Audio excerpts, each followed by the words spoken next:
lot of you have been asking me, what is the current cutoff occupation, or when is the invitation round for our occupation going to be held?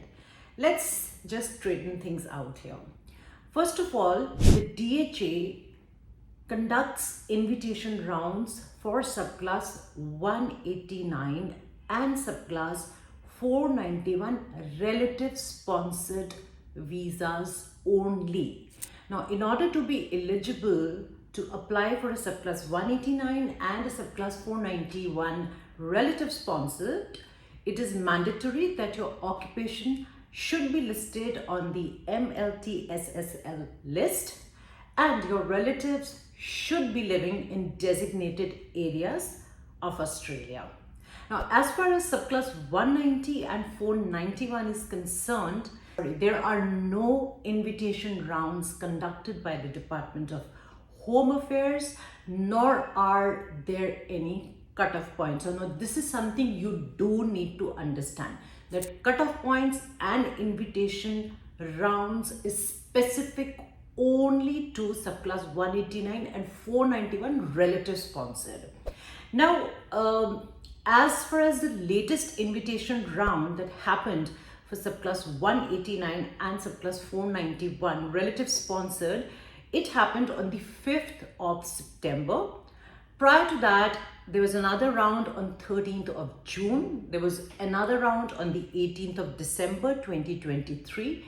And there was another round on 25th of May 2023 and 21st April as well as 21st of January 2023.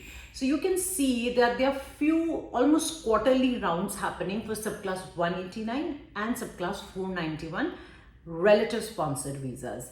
And if we look at the most recent invitation round that was conducted for subclass 189, that was conducted on the 5th of September, the number of invitations sent out were 7,973 invitations out of the total quota of 16,900 invitations to be sent out for the migration year 24-25. And for the 491 relative sponsored visa, on 5th of September, when the invitation rounds were conducted by the DHA, there was no invitation sent to 491 relative sponsored. Now, I hope it is kind of clear to you that the cutoffs only apply to certain occupations. And if we talk about the points that were invited during the recent invitation round, so for trade persons, it was around 65-70 points. And for most of the professional occupations, the points, or let's say applicants that were invited, was sitting at about 90 points. Now, with this information, data in mind, one tends to draw a picture that the point requirement for a 491 or a 190 nomination is very high, because you are just looking at the 189 and 491 relative sponsored invitation by DHA trends. You are not looking at the state nominated invitations. These two things are different. Now, as far as the 190 and the 491 invitations are concerned, there are no cutoff points and there are no quarterly invitation rounds. In fact, invitations randomly happen every month.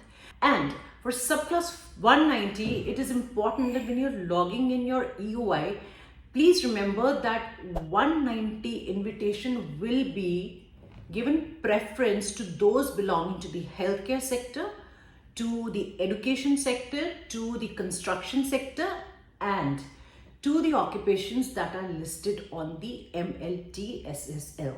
So since you are more likely to get an invitation for a 491 visa, it makes all the sense to gain additional 10 points and increase your points for a 491.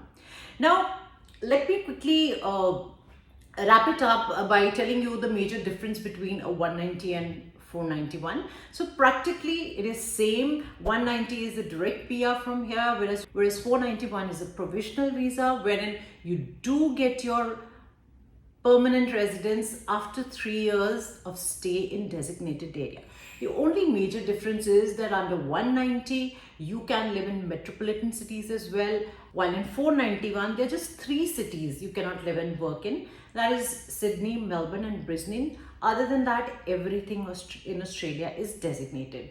And under 491, you have access to all the healthcare benefits as you have in 190. You have access to government subsidized education for the children, and your work rights are absolutely same for a 190 visa.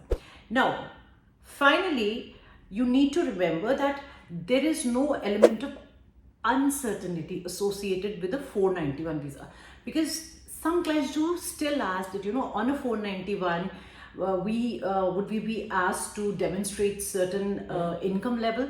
No. Would we be required to undergo the point test again? No. Would we be required to undertake an English proficiency test again? No. Would we be required to nominate another occupation or undergo the skills assessment again?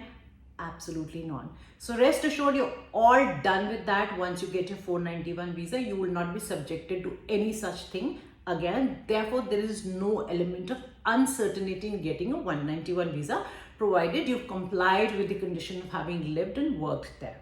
Now, lastly, I just like to quickly tell you that I do see that clients somehow have a fetish, I would say, for living in Melbourne or Sydney. They seem to have drawn a perception that perhaps the job market in Sydney and Melbourne is very, very, very lucrative, whereas it's all very easy to get a good job in other places. Now, I can see where this is coming from. This is probably coming from the student population that has lived in Australia.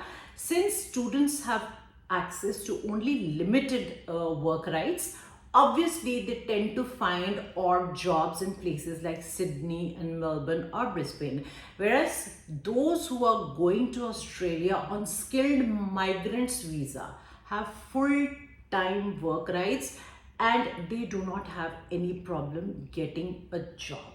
So that will be it. I'd like to close it with a final word that as on today, offshore applicants are getting their visa decisions, mostly 491, some 190, but largely offshore applicants are the ones that DHA seems to be prioritizing right now when it comes to deciding on the visa grants. So that will be it for today.